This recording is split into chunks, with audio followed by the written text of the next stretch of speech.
Praise the Lord, Hallelujah. Sekarang doa jadi mana yang kita nak hamjau miau fulado, ibu hamba bor besar ni kle, ulin din la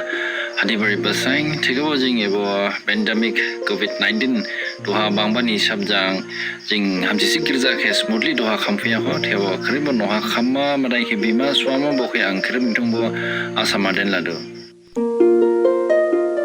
Ini hati berla Pentecostal ni besar, ebo Pentecostal besar ha Yesus Kristus besi kathar jang baptisma reason ba. Yesus Kristus Calvary cross ati bo nokasang tam ni yang ha baja pen ba. Bo baja pen hi poni rikia serau jang nu hi besar jang bisa kin so si dong ba. Ode he boke nokasawa sugulang laka. Yesus Kristus sorko haka kulang baskang ha.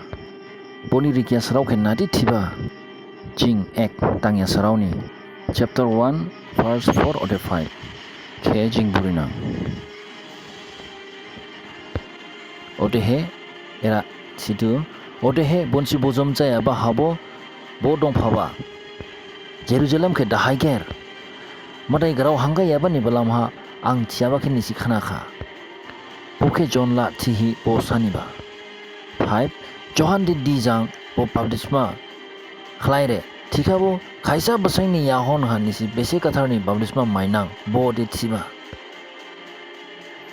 Odilaining Yesus Kristus baija phinbani saingtan 50 days yahon ha Pentecost ni basang sufai bajang ponchi kripo hatan masia bojom jatharba pohaning nokha sauni prang pariung masi palai khurang sufai kha odehe ponchi khamya ba noha kaplai tharrika ode slai uthu jar jangjar ronhi wailai bonchini basaoha nujau phaika bonchi krebo bese kathar jang kaplai tharba ode bese jang karau jori balaining karau gibin jang bonchi karau joba ode he nokasau bakhla ni kreb jadini bisingni subung madai ke bawyaba judarau Jerusalem ha bonchi dong thoba bo khurang ke bonchi khana ba jang subung butu phaihi bonchi bojom jaba ode kreb jadibo bonchini karau ke kreb jarni karaulai bonchi khana bani bonchi khaha kamang laiba bonchi kripo khawai munanghi bonchi hamchining kamang laiba ek dangya sarauni 1 verse 8 ha Jisu thilang balaining thikhabo besi kathar de nisin baso sopai kaning nisi rauthai maima se thibalaining besi kathar bonchi kitimla yaba ha wailai bai hikablai rifaiba ode bonchi rauthai jang kablai tharba Peter Yesus Kristus ke thar maya siaba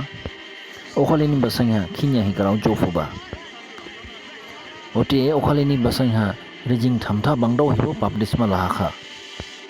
aw pobesi ka thar jang jingbo kablai hi dong manangdu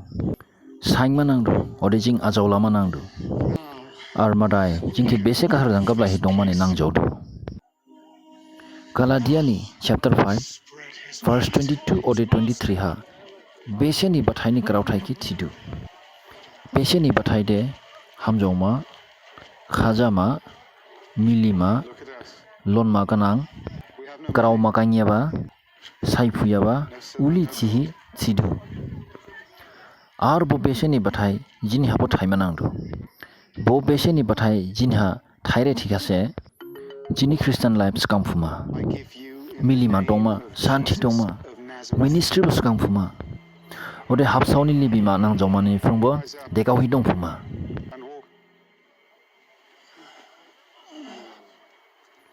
duhani bubli ha jamthobani bubli ha khireb lonia sarau buthubo bese kathar ke nang jolai hi ajolai hi mai phi sakang thangthing poke ang asama dan lalo khireb ni basobo madani hamthai dongte juthai Through Jesus that this man walks again. God sent us his servant, Jesus, and God raised him again from death. We are his witnesses, and the Holy Spirit is with us and makes us strong. Jesus is alive.